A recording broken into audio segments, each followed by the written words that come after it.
Shall we begin?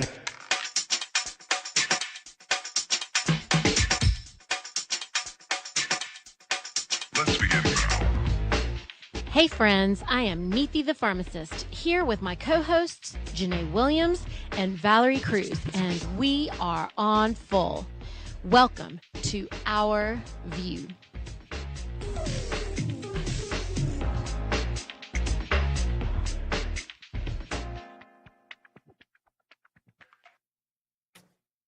Hi everybody. Hi, everyone. Hey, everyone.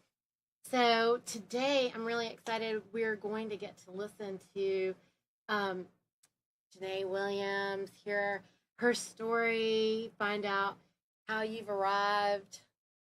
Are you ready? Arrived. Yes, I'm ready. How did I arrive here? It's not pretty, but I arrived here because I realized that I was a part of an experiment that I didn't sign up for. I didn't ask to be a part of this experiment. I didn't want to be a part of this experiment. However, this experiment impacted my health. It impacted my life, impacted my well-being in every way. And I didn't even know about it. So that's why I'm here. I'm here because I'm not the only one in the experiment. You're in the experiment too. We're all in the experiment.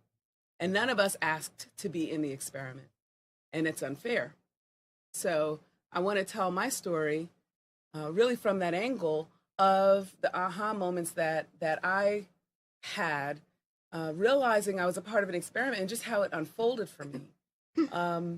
You know, just going through my life, what I realized was that I appreciate energy. I learned a lot about energy, and Neethi laughs at me about that a little bit because that's big for me. It's big for me because I learned at an early age what it felt like to have low energy, but I didn't even know what it was. You don't know what it is until you experience the opposite. You only know how you feel after you get better.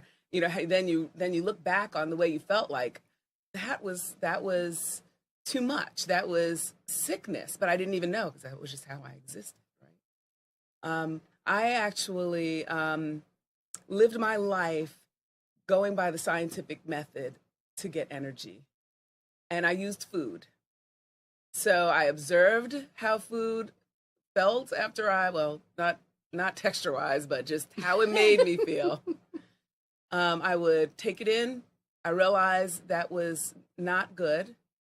Not good for me. And then I would, raise a question, why was that not good for me? Run an experiment on myself just to see how can I be optimal? So I think I've always been in a search to be optimal. And the way it happened for me, the way it started was actually when I was 11 years old and I started going through puberty and I opened a really bad door. It was a big bad door, really.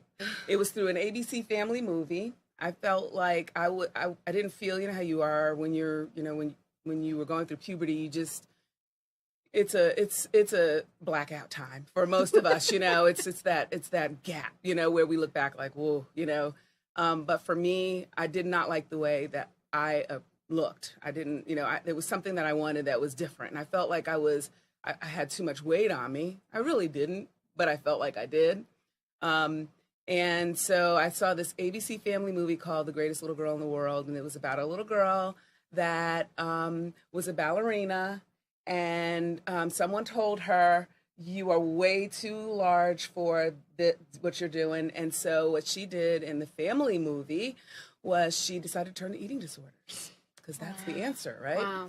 So she began to take this stuff called Ipecac to make her throw up. She took Epsom salt to, for things to go out the other way. She did laxatives. She stopped eating altogether. She restricted. She did everything. And why, in 6th grade, did I say to myself, that's an idea. Wow. So I opened this big bad door, and this door changed my energy completely. But the thing about it, the beauty of it is, it actually made food an inundation for my mind. I was inundated with the thought of food.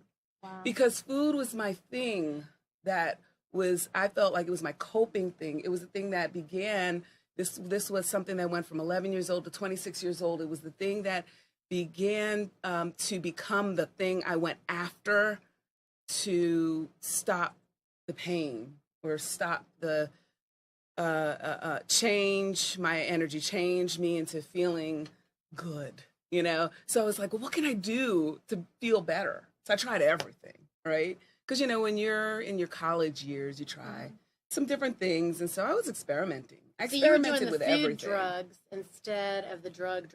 And the really interesting thing about me is that drugs, I don't know about this, if this is true, but I read something about being an oxidizer. Drugs scared me. I was a quick oxidizer. So what would happen is when they administer something to someone, it has an impact, but when they administered it to me, it was increased. Wow. So something like Benadryl, it was overwhelming for me. And so I already really didn't trust the system because I'm like, you're supposed to know what you're doing, but that stuff was not good for me. So I used food, it was for energy, but it was also, how do I stop this? Because I know that this is something that I'm keeping secret. I know that it's something that I'm keeping secret, and that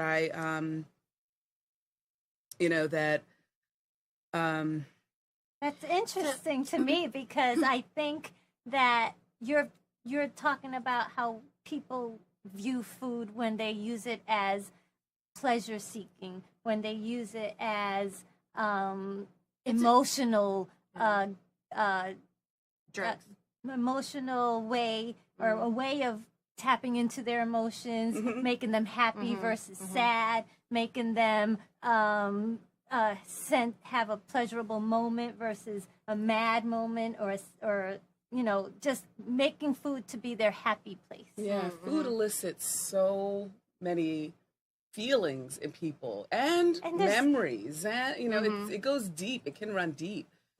And when I opened that door, it seems like an awful thing, but we all have our stories. It was actually a blessing for me. Now I know that sounds strange, but it got me to really pay attention to my body, to ask questions if something didn't seem right.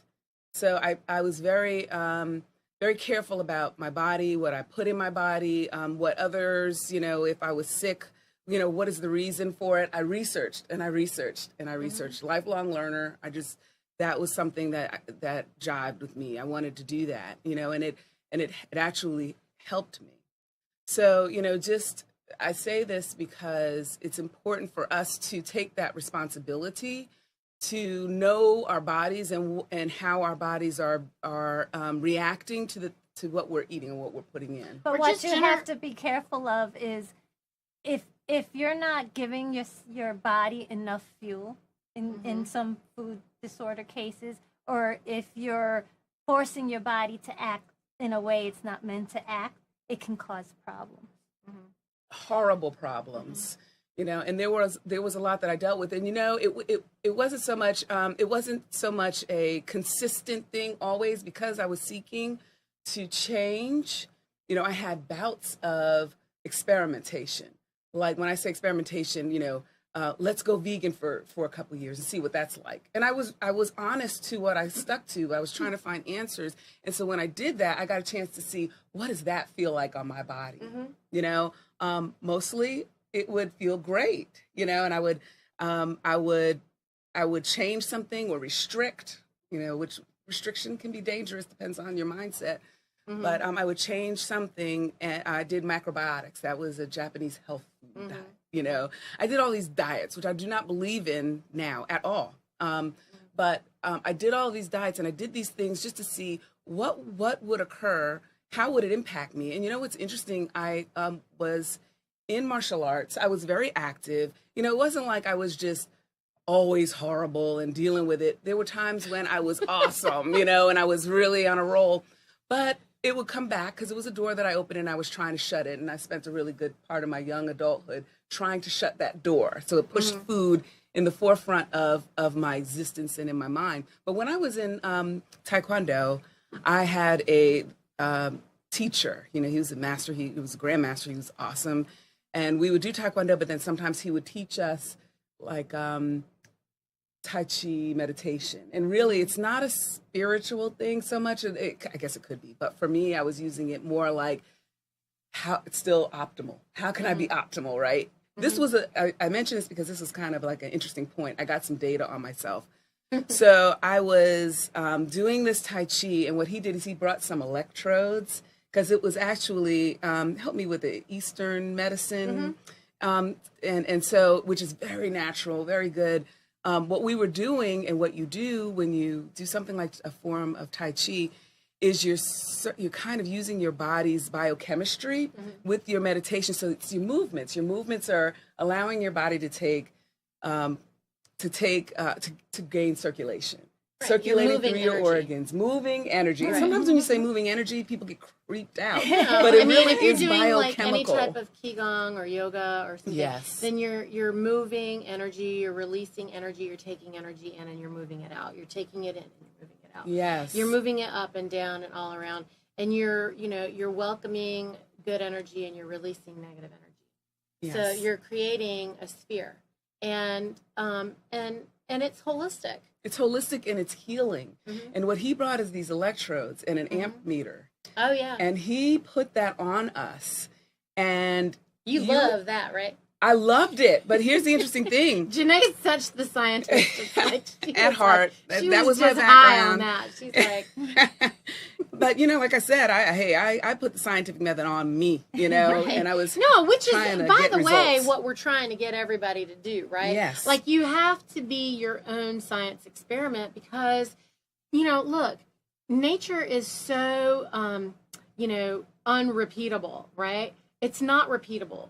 We're all unique. We have a unique blueprint.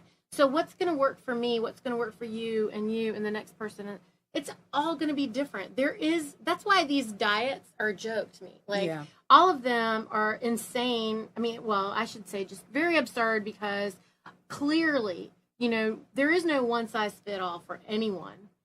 Which is the reason why, again, like I'm always saying that regenerative is so important. We have to bring all our focus back onto the browning of the earth, right? The desertification. And whatever we're doing, we need to make sure that we are supporting the, regenerative process so that we can regain the green, of the earth. So I love your story because what your story is actually doing is sharing with everyone how there's nothing wrong with going through, trying to figure out, let me do an elimination diet. Let me do, a moment where I see how does my body do? What kind of energy do I have if I'm only on vegetables? Okay, now what if I add some broth? Okay, what if I only just juice for a month? People do these things, or they do to me, a detox doesn't make any sense because you're just detoxing to retox in some way.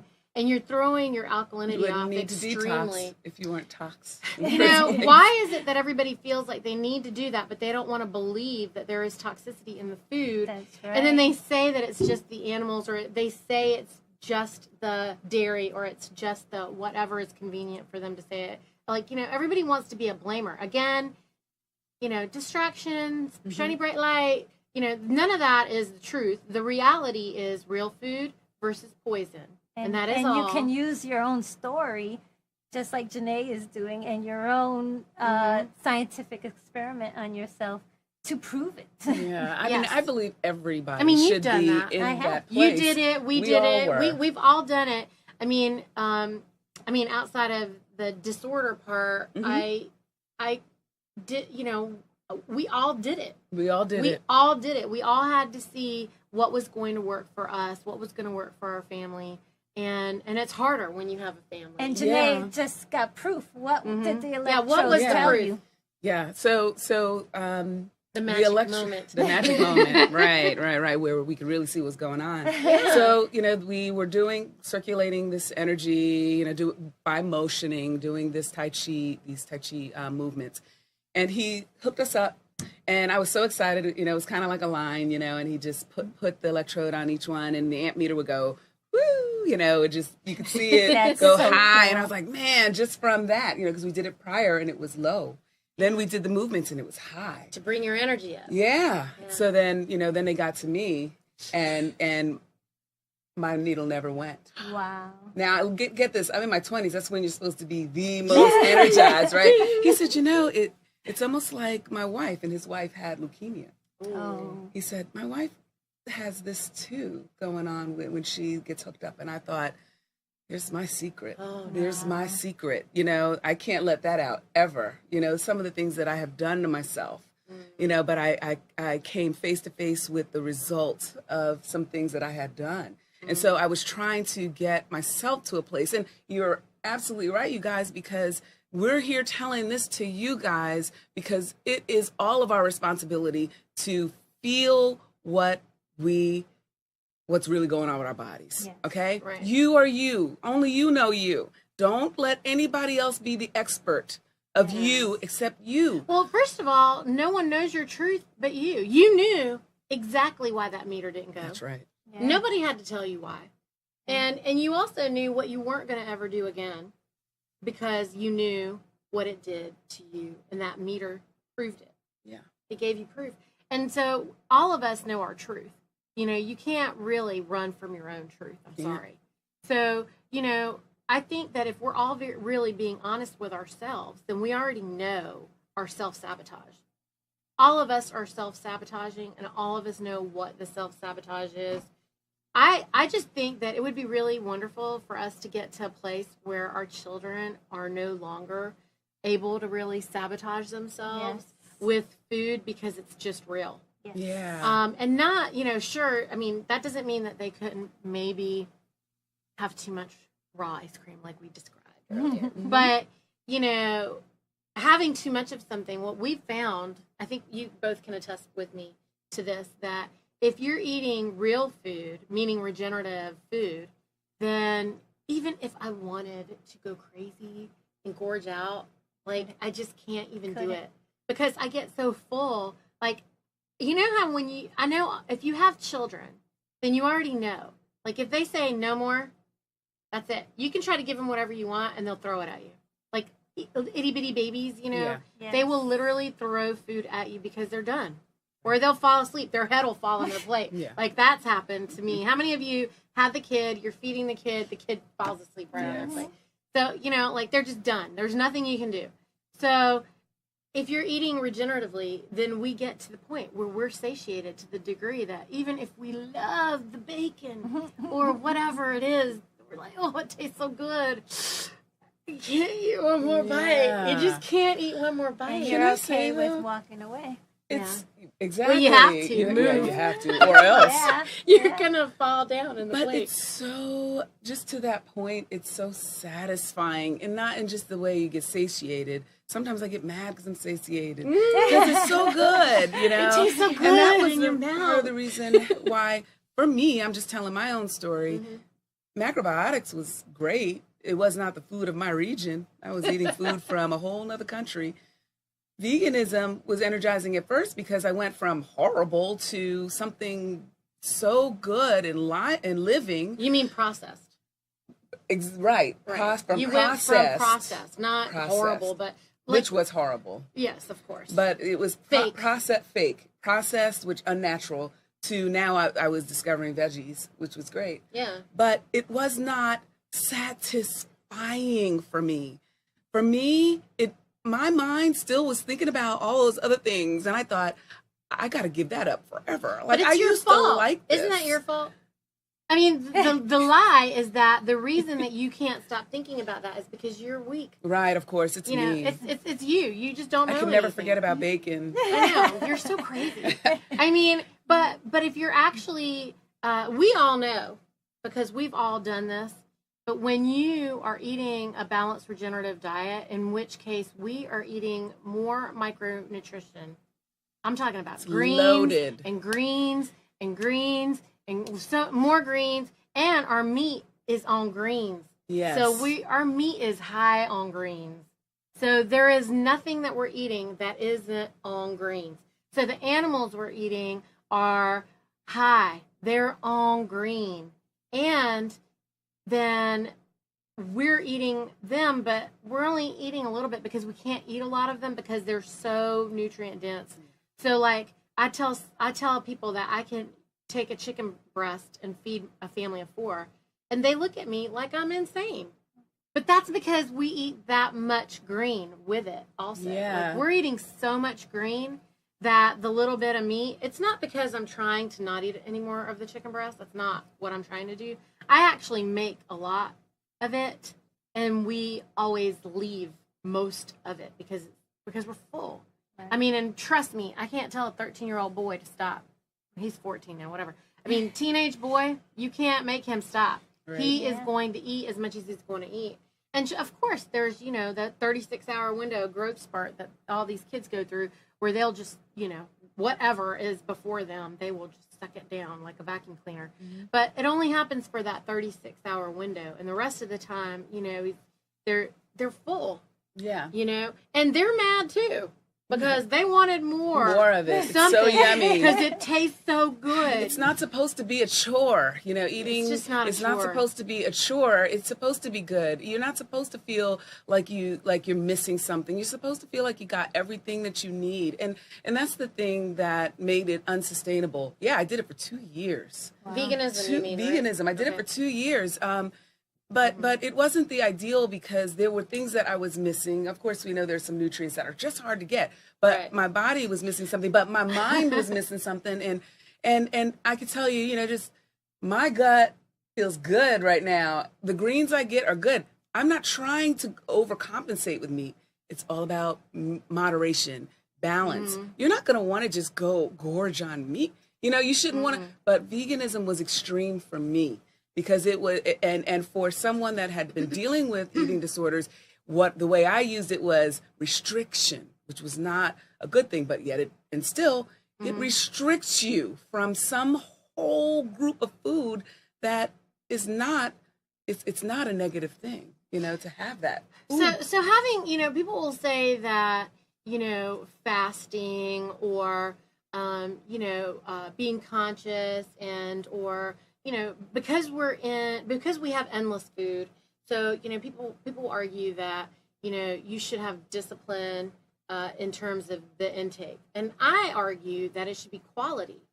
If you are saying, and insisting upon the highest quality of whatever the nutrition is, then you can't overindulge. You can't. Well, what I want to know is, you went on all these diets.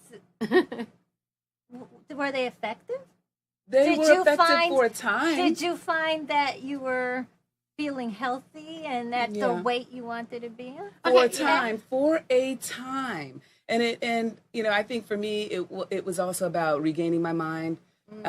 Weight was a part of it too. I certainly didn't want to gain a whole bunch of weight, but I wanted my weight to be good. I wanted my mind to be good. I wanted to not think about food anymore. That's what I really wanted. You didn't want to think about food, but then you were but when you're involved in these diets and you're just measuring food all the time. And then also, yes. my other question about that, that I've never really been able to understand. But that's what it was. I didn't know until I went through it. Right. I mean, and anything that we're promoting doesn't require you to think of it in that way at all. So that's where I end up. So we're talking about my story. I'm here in my, 21 years old, and really just trying to find this thing. Find what's going to work. And so I tried a lot of things at that time to see what would get me into a zone of health. I did find it. That part of the story is coming up.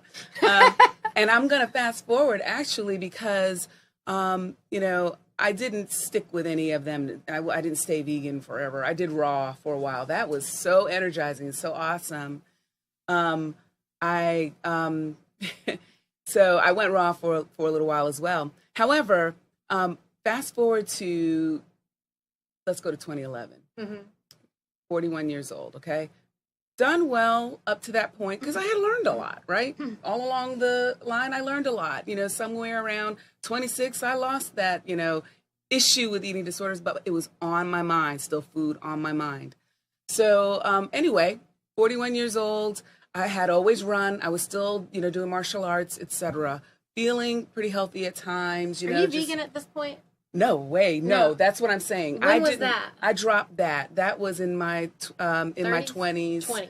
And then I went raw around 36. I mean, I still did some things because I was always trying to see what food, how, I don't know nearly as much as I didn't know nearly as much as I know now. As you get into your 30s, as you get into your 40s, things change. Yes. And you've had a kid and, like all these other things change. So Yeah. your body is shifting. Yeah. So your energy would be shifting. Yes. And that's important to you. And I'm fast forwarding because there was a moment here that I realized the experiment and what I've been fighting with the whole time. 41, I had been active. I had, that wasn't my issue really. I had been running. I had discovered, running as a thing, 5Ks, whatever. And it was working for me really well. I didn't like running, but I tried to convince myself that I liked it because it was so effective, and it's still so effective. You made me believe you liked it. Thank you, because that's what I was trying to do. You gotta talk to yourself. You gotta tell yourself it's just effective, and I like it. I've learned to like it, I guess you could say, but I didn't in the beginning. Well, everybody thought you did. Awesome. I'm not trying to fool everybody, but I'm trying to fool myself. But it's because it's working. So, here I am, and I decided somewhere around like the springtime of 2011, I'm like so done with this running thing for a moment. I was talking to one of my running guru friends, because I had a goal. Let's just run like Forrest and see what it does to your body. Because activity was still an experiment. It's like, what is that going to do? How can I be optimal that way? Yeah. So he gave me some advice that seemed good, but it was bad for me because it made me quit. I was trying to get faster. I'm a tortoise. Tortoise in the hair. I'm the tortoise. I'm slow. But I could run forever. You know what I mean? I could run forever. It's an endurance, but I didn't know anything about that when I, back then. So I tried to get speed, and he tried to get me. He said, "You do hills. You could do hills, or you could run for 5 minutes, and then you could sprint." So I did that for 3 miles. I ran, and then I sprinted. I ran and I sprinted, and I thought I was gonna die in the streets. I did, and like so all the joy is gone. It was gone. I came back to him and I said, "Look, I did what you said. I don't know. I did it for a couple of days." I said, and I thought I was going to die. You killed all my joy, man. He said, "Yeah." He said, "Don't you know that the magic is in the misery?" And that's when I completely stopped running. I stopped moving completely. Hey, women are stressed out enough. They don't need the stress. And so what happened when I stopped moving, it was interesting. How people can move, or they can go to the gym, or they can whatever, and that's really what's keeping them. It is their healthy way of existing. But if they let go, what happened when I let go? 41 years old, let go, stop moving. Shouldn't have been as big of a deal as it was, with 80% being your food choices when it comes to health, 20% being movement. That 20% was what was saving my life. Because after about 6 months, I had gained 10 pounds per month. I got up 70 pounds past where I was. Wait a minute. Where was your food at that point? Oh, my food was not good. Okay. I wasn't thinking about raw, vegan, nothing. Around 41, I was just eating whatever. I was still doing grocery fast store. food. So you're eating in the grocery store. Total grocery store, yeah. Standard American diet. Between 26 I did things along the way. It wasn't totally standard, was it? Or was it standard American diet? Not totally, because but I didn't really have a lot of education with it, because I knew vegetables were good, but I didn't understand there was a quality to them. I didn't. Okay, but you're eating vegetables and you're not eating cans of food, or were you eating cans? I was eating pretty much what everybody else was eating. I don't know what that means. That means like I said, fast foods. I was still doing fast foods. So you would eat fast food. I would eat fast foods. I was like a standard American person. You would eat a microwave dinner? I was a standard American person. So you would eat a microwave dinner? I would eat whatever She's Americans like, don't make eat. me say that. No. I don't mind saying it. I'm saying it clearly. Okay, no. I was like everybody else, people. Okay. Like everybody else. Like some people that are watching now.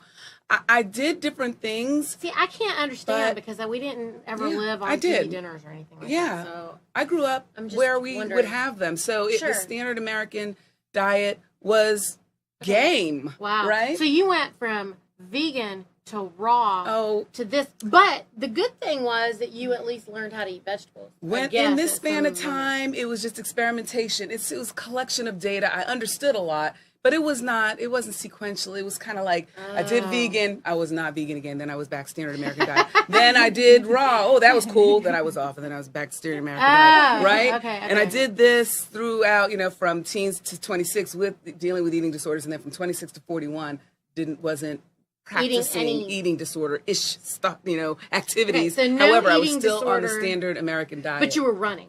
Oh, I was active. And then you stopped running. And then I stopped. 41, I stopped running. And so when I stopped running, I put on 70 pounds. Wow. When I put that 70 pounds on, I couldn't recognize myself. I've got a picture, actually, of what it looked like. And so, really, we talked about this before, that picture is inflammation, which is the precursor to all the diseases that people have, all of them. Right. And I was not displaying any particular disease. And how do I know that? Because I would be at work and my ankles would be swollen. There's some people out there who your ankles are swollen, you don't understand why. I remember what that was like. Or even walking up the stairs and stopping halfway, like, why is my heart palpitating now? This is someone that had always, been active and doing things. And so I was like, what is wrong with me? This is not right.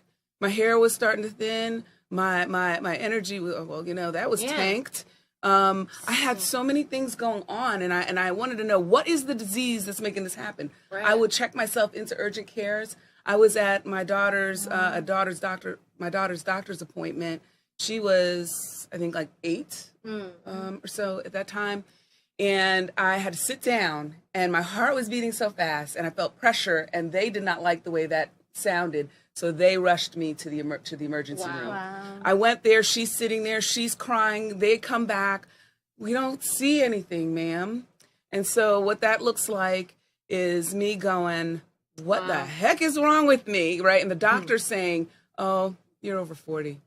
That's what, hey, I'm 42. Awesome. I'm 40 as well. And so this is kind of the thing that happens when you're 40. And I thought, there's no way. First of all, I'm a rectangle. My shoulders were up to my head.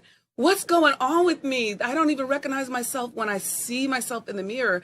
And I pledged to myself, I will never deal with any manner of eating disorders. But when you look at yourself in the mirror and you don't see yourself, you're floating around, it plays with your mind. Yeah. So my mentality was, I was afraid, but I wouldn't lose hope, but I felt like I was getting close to losing the hope. I had a turning point. So it took me the next summer, because I'm not afraid to experiment, I'm not afraid to try things, but I thought, for my life, I have to try something. I decided, let me start with running, because I know I had stopped that. I shouldn't have stopped it. Ran 3 miles, 3 days in a row, gained weight. Wow. Gained weight. I dropped to my knees and I cried, and I thought, how is it that I gained weight with something that has always worked for me?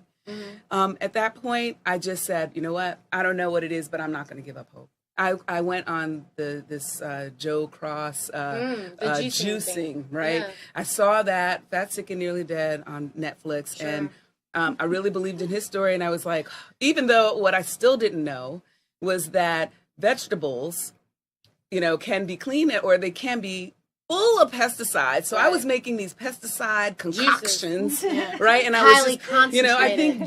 I think liquid is this close to just intravenously, injecting yourself. You're just flooding your body. I was flooding, but it was still better than what was going on. It's still better than processed food. I did it for 3 weeks, and then things started to change, and I found a glimmer of hope, and I think it was God's rope, for me to hold on to until I went to a workshop, an information session actually, that was put on by my church.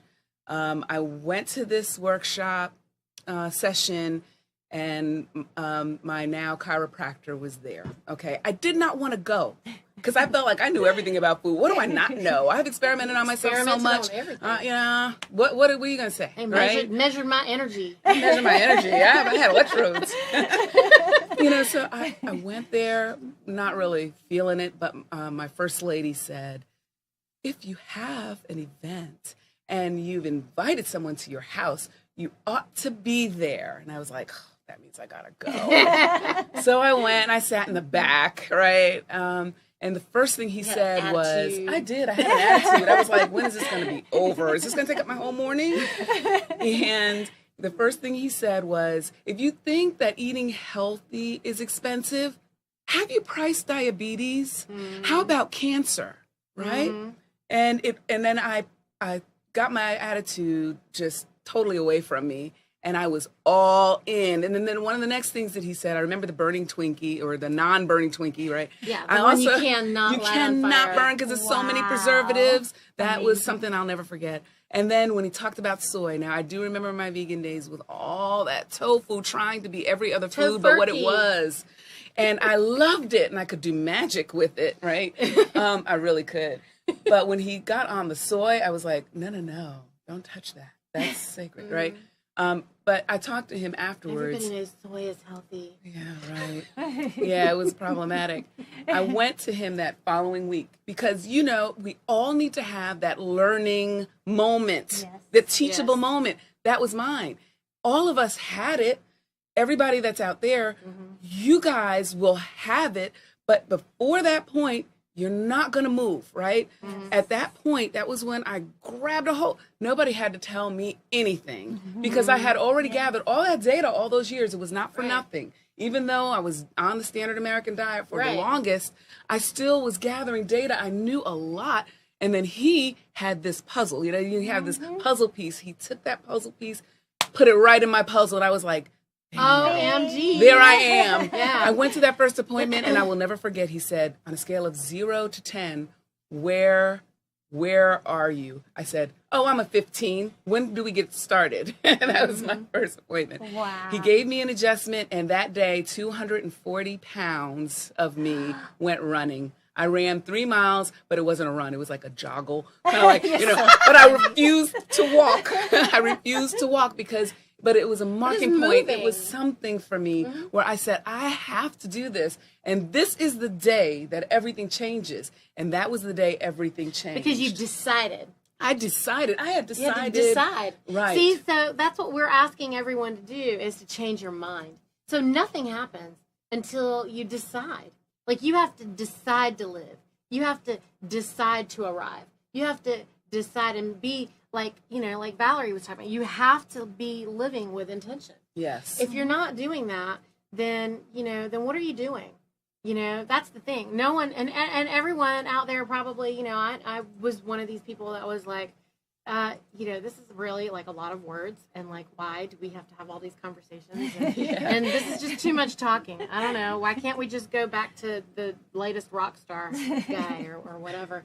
No one's talking, you're not talking about fun sports or something. But, I mean, what is more important than your life, than your health, than your children? Now, that's the thing I was telling someone. I said, you are not really caring about what I'm saying because you don't have kids. And when you have kids, and maybe you're never going to have kids, I don't know. But, it's interesting how your whole perspective changes when you have this precious little life that you have to make decisions for. All of a sudden, it matters. It matters that you can't die because now what's going to happen with this person?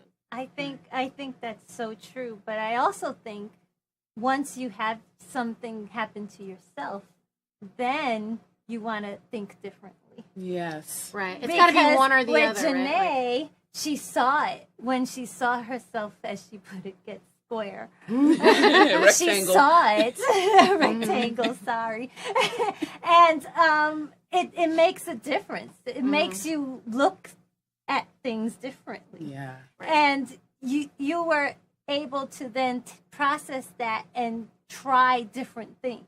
Yeah, we're not saying it's going to be an automatic thing. Well, she didn't turn into that rectangle automatically. It took time. Yeah. It didn't happen in 5 seconds. And it's not going to be remediated in 5 seconds. Right. And then your story is very typical, really. Yes, it is. Everyone has that has that same lifestyle. Mm-hmm. Everyone also thinks exercise is going to save them. Let me tell you, you cannot work off poison.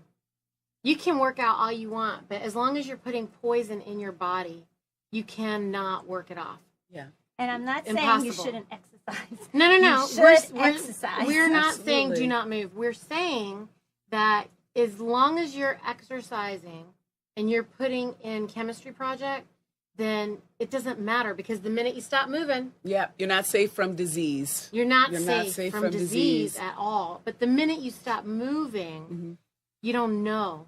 And actually, our entire lives shouldn't rely upon the fact that we're at the gym every day. They didn't even have gyms for millennia, right? Yeah. So Yeah. what happened when you started running again? Well, I started running, but mainly I was getting these adjustments, and then I felt empowered to learn in a different way, because I started learning about cleaning up what I ate. That was something that I was missing, and I was following regimens, and this is the thing I don't like about diets. It's like you get so tied up in the food. What can I eat? What can't I eat? Like what is the food itself? Like I can eat this and I can eat that, but I can't eat that.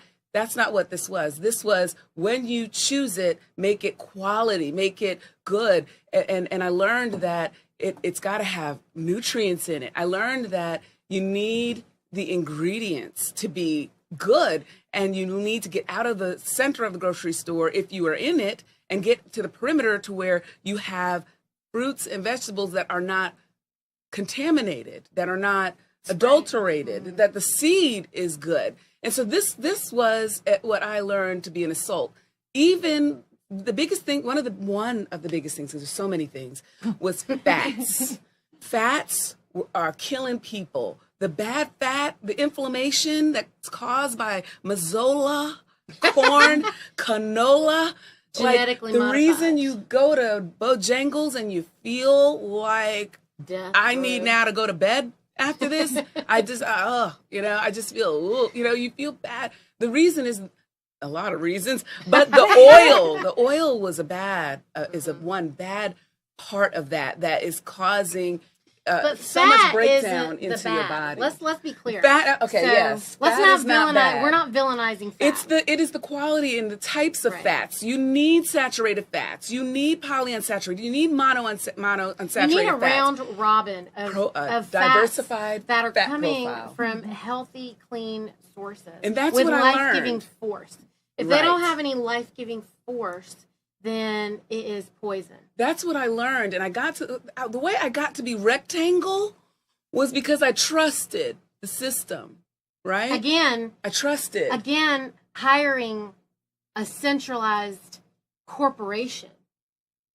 We trusted, and we put all of our, because, the centralized education that we were given is that the centralized food system, the centralized medical realm, the centralized, all of these things are the things that we're supposed to trust and rely upon. Right. So your story is nowhere near being close to being where you want it to be right now. Absolutely. It's moving there. Right. You still have so many more pieces that... It's exciting, though. I enjoy that. I enjoy the hunt, but I didn't like what I call the assault of the experiment. The experiment is there are so many things that we have to fight against, and we shouldn't have to. An apple should be an apple. Why do I need to think about the seed of an apple, where it came from? Why do I need to do all of that? Because it's convenient. Why is somebody spraying my food? Why is it that it's so difficult, to get something clean? I didn't know. I became a rectangle. I'm kind of, making this light. I became a rectangle because I didn't know. I was a part of an experiment that I wasn't aware of. And then I had to fight through all of that and learn, love myself enough to learn what's going on with our food. And I learned the preservatives in the food. My fat cells were so full of toxins. That was part of the reason why they were still stuck in there. I had to get rid of all of the toxic condition that I had going on. And then once I did, it released itself. And so what you need to do, and Neethi mentioned this before, is concentrate on living a life that's not toxic in the first place. You don't have to detox if you're already living in a detox state. You just have to know what's toxic. Meat is not toxic. it's not toxic. So I learned about, that was an assault. I actually met Neethi at my chiropractor's office. She was there, and it was about a year and a half of watching her before I, realized, it's time for me to talk to her, right? One day I did finally talk to her, and because I felt like I was ready, because I knew there was another level in you, Neethi. I knew there was another level for me that I needed. So when I talked to you, you mentioned something that helped me to figure another phase out for myself, to get to another level of health, of optimal health. I was talking about meat. We were talking about meat, talking about a few other things, and you had mentioned something about how, they start them off, even though it's organic. So I was organic and I was clean, but they start them off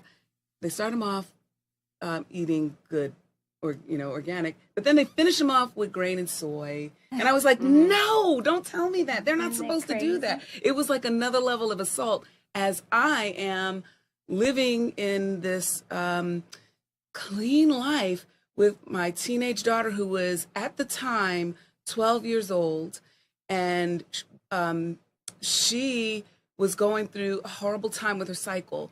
She was having migraines. She was not sleeping. Every time her cycle would come around, she would have insomnia. My baby was having cramps that were debilitating. She had complexion that was just riddled, and then a flow that was so bad that she could hardly stand. Wow. This was going on with me, and I'm like, I have a clean life. What is happening? Like, what else can we do? And when you told me that, I realized I had pulled all the soy, which has got phytoestrogens, estrogen mimicking, plastics, all those things. I had thought I pulled it out. Plastics leach, and it does the same thing. I was thinking I was being diligent, but it was hidden in some of the organic food. Well, and it's then in that's all where of the meat. Yes. I want to be very, very clear. So we have no animal feed standard in this nation. And then if you go towards organic, there's still 10 things wrong. Why?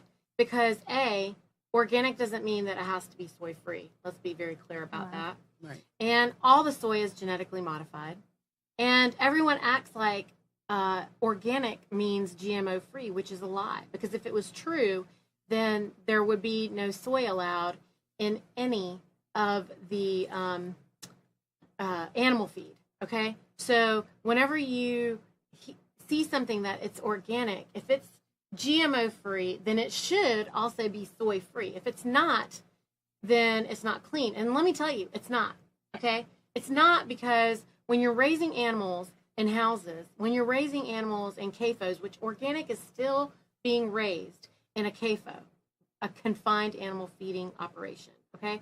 They can't raise your 20,000 organic chicken out on a pasture somewhere. Okay? If you're getting grass fed, if you want something to be organic, and you want it to be GMO free, and you want it to be soy free, and you want it to be on pasture, and you want it to be outside in clean air with all the 5 essentials for life, for sunshine and clean air and clean water and correct feed, and for it to be able to hear the classical music in its head or whatever, like be joyful. All right, if you're giving these creatures the life that they should have, which, by the way, when you're not doing that, if you're allowing them to be raised in a confined animal feeding operation, then it's obviously not good for the animals, but it's a human rights violation, okay? It's a human rights violation for the humans that have to work there. It's a human rights violation for the humans who have to transport them, who have to work in those, centralized butcheries. It's a human rights violation for the fact that the people who are raising them are basically on what I call modern day slavery. That's a different conversation. I'll get into that one day, because I'm going to have an entire episode just about the human rights violations, okay? Because I can go on listing them. And so, we need to get to the end of your story, but if you're buying meat in a store, it is not clean. I don't care if it's organic. And the reason is it's because it's not regenerative, okay? I want you guys to look all that up, and I want you to be prepared for the next episode, because every episode we're going to reveal more. If you're listening to the podcast, then, you already have heard some of this.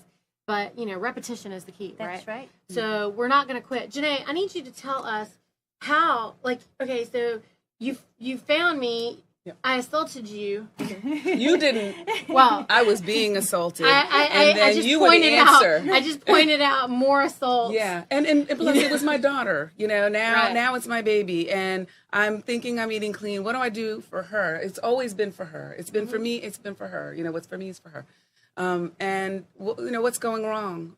So I took a deeper dive. Right after talking to you initially, I took a deeper dive. I didn't join the CSA at that point at that juncture, but I did realize it's important for her to get her nerve health checked as well. She then began chiropractic care. I did another deeper dive on soy, pulled that out, and I was thinking about the care products that we were using as well. There were a lot of different elements that I changed, and another level of clean that I got to. And if you could show that third picture, she began to soar. She had, one of the things for a teenager, it's acne was there, it was really there. She began to soar. She had many bumps, on her face, and, was kind of self-conscious about that. But see, she wasn't all the way sold either, because although we were clean, there were things that she was doing, which that was another thing. But what she realized was once she was listening to me and realized that the things that she was doing wasn't totally working. She was mostly eating clean at home. But then, every now and then you'd find a honey bun in her pocket. And I'm like, what is that? Right? You can't eat that. But she stopped doing that. She started having juices, and she started seeing her complexion clearing. She started getting really pumped about going to Dr. Barnes and getting her adjustments, because she then had her cycles stop giving her trouble. Now, if you ask her, she doesn't even think about it. It was debilitating for a year straight. Yeah. Now, nothing. Everything is great. She's regular. Everything is working well. Her she's complexion experiencing cleaned. the benefit. Experiencing the benefits. And that's the thing. Some people may have children that, what do I do? Well, there's some things that you can do, but let them do their thing, right? So they know what doesn't work. And then just go up to them and say, make there's them another aware, way. make them conscious of something. And you do this, all of us are doing this with our children all the time, is saying, oh, you chose that? Yes. Do you know what's about to happen? Are you sure that's the choice you want to make? And let them choose it away from you. Have it, everything in your house be the right choice. The home should be sacred. Yes. Your home should be sacred. Okay? I don't allow anything adulterated in my house. I don't care what it is, ever. Never. People say, do you guys cheat? What's your cheat day look like? I don't know what cheating is. There's either poisoning my body or not. There's either poisoning my children or not. I'm not poisoning anybody in my house. So there is no cheat. I don't need to cheat. I don't know what you're talking about. The food is good, so right. you don't really feel like we're not sacrificing. We're not on a diet. Sacrificing. Okay, how about we're not on a diet? Yes. Yeah, we're not trying to do. We're not trying to regulate. Right. We're allowing our food to regulate us. Yep. When you're using clean food and you're making the choice to be that intentional all the time. Yes. Because we could have cancer all the time. It's right? it becomes like breathing. Yes. You breathe, you don't even know you're breathing. Yes. So now look at this. She'll go to school. She used to not do this, but she'll go to school with her little thermos packed with broth from the morning, and people look at her and they're like, what's that? And some of her really good friends are like, oh, that is good stuff. I've tasted some of that. It's good. So she's it looks funny, but giving an impression and influencing her generation, which she's now got a mission to do that because it worked for her and it gives her energy. So I check her every day. How do you feel? How's your energy? She's like, I feel good. She's on those microgreens, that broth. She's on the meat that is clean. People actually think you're going to be, chewing on hay or something. No. That's not how we eat. No. We eat good. People come in and they're very surprised when they see what we eat. I eat everything I used to eat. Right. It's I know where it comes from. We now. just eat it with cleaner components. The components that we use are of the highest quality and never, ever not. And we know where everything comes from, and never, ever not. Yep. It's never, actually, if I have to travel and I can't find anything, I would sooner fast, which I'm happy to do. And I can almost everywhere, I can pretty much find a green juice or something as close to it as I can find, or I'll just find some fruit or something, and I can always generally find some nuts, probably not the cleanest, best quality or whatever. But I will just live on fruit and nuts. And you still ask questions. Yes, I still ask questions. But I actually, we've traveled, and we were in Texas for a wedding not long ago, and I was very strategic. I planned it all out. I called, and I made friends before I got down there. And when I went down there, I knew where I was going to pick up my food. I knew what I was going to eat. And we were limited to whatever the 3 to 5 things or whatever that I have found. And it was fine. We were great. Yes. And you know what? Once you find out what it feels like to feel good, you don't want to feel bad. Right. Our children do not want to feel bad. I mean, the Sprite truck could back up at my house right now and say, free whatever. And my kids will look at the guy like, are you crazy? All our kids are there right now, right? They would all be horrified at the Sprite truck pulling They would up. look at the man and say, would you like a green drink? Yeah, kombucha or something. Yeah, they would all be trying to prey on the man and say, we're so sorry that you feel like you have to drink that, and they would even give them their own, we'll have them on the show sometime. Yeah. But we got to wrap this up. I don't want to. There's one more thing that I want to show. Get all your story. So we had a question of how did you get here? How am I here? All of that. What is how your I'm regenerative life lesson? My regenerative life lesson. Good question. It's all of that. All of that. My story establishes me here. You were a part of my story. I'm grateful. I'm grateful for Dr. Barnes. I'm grateful for you. And I think I conjured you up in prayer because, when it came down to it and I finally realized, that you had another piece of my puzzle that clicked in, how I was when I first joined. I was like, bam, thank you. I already know this is good. I have my strategic way of getting to completely out of the grocery store, but I know this is good. And I have gone up in energy since then. I'm through the roof. I'm like monster drinking every day, but it's not monster drinks. It is the We don't know why nutrient-dense- anybody needs a monster drink. I don't even understand. Can you show that fourth picture?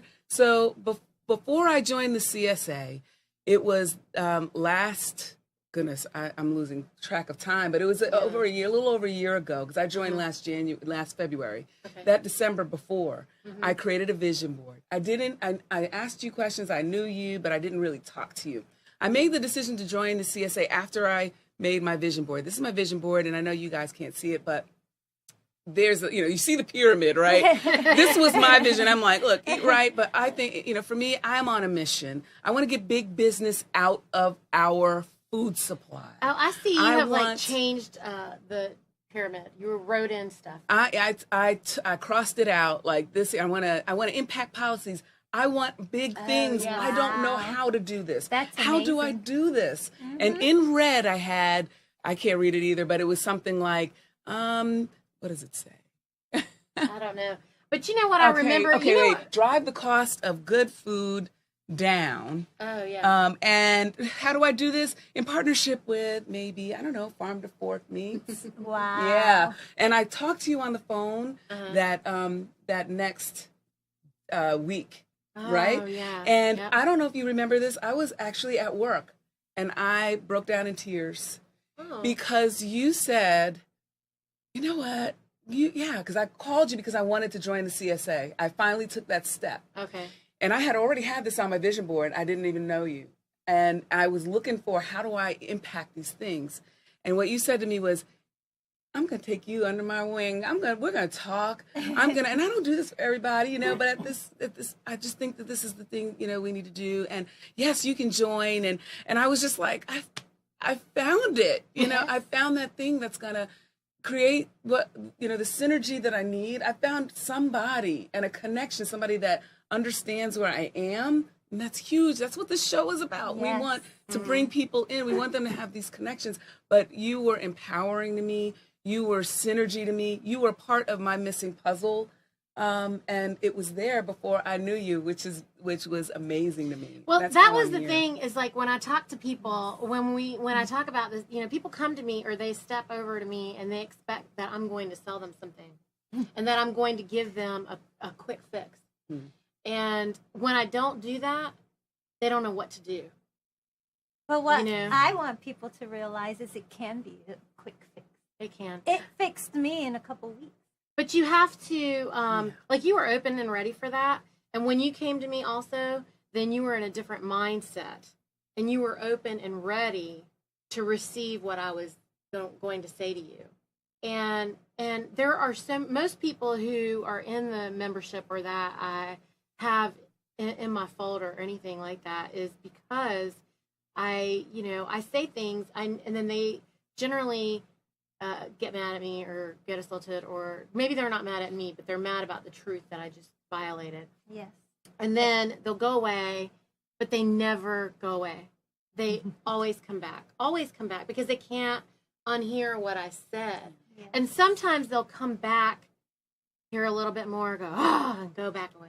And then they'll do it a few times, or they'll start following me from a peripheral. And now that we have the media outlet, which is what I was always working towards. I didn't even realize, actually. Someone empowered me with the media solution, Polly. Thank you very much. So, I never would have thought of doing it this way.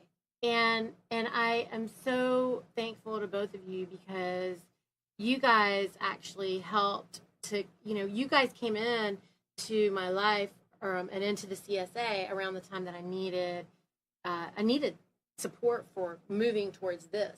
So, that's why I think it's so awesome that we can actually work together. And we want to empower the community. And so I can't wait for you guys to meet more people that we have within the CSA or that we have in this community that we know of that are actually doing everything regenerative or contributing towards this cause. And so I think that from here, we should, look forward to the next episode. And please keep tuning in, and I hope that we were able to, help share something with you today that was here to serve you in the way that you needed, right? Yes. Thank you for sharing your story today. Thank you, Jenae.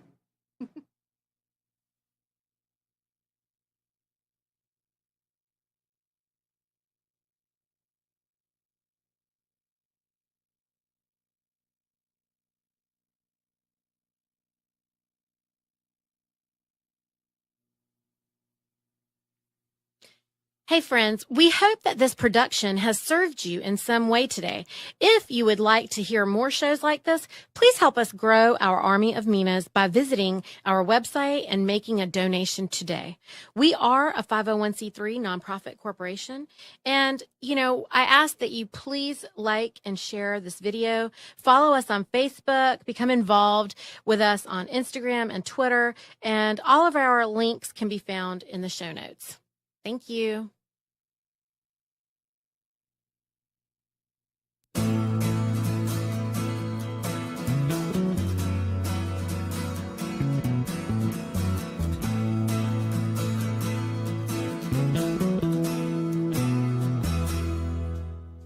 You are tuned to the Nissan Communications Network. If you tuned in too late, you can always watch each program in its entirety or download an MP3 audio file of it in the archives section at nissancommunications.com. Don't forget to subscribe to our YouTube channel, follow us on Twitter, and like us on Facebook. Sponsored by Telestream's Wirecast software, StreamingGear.com, Carolina Apparel, and DeltaForce.net.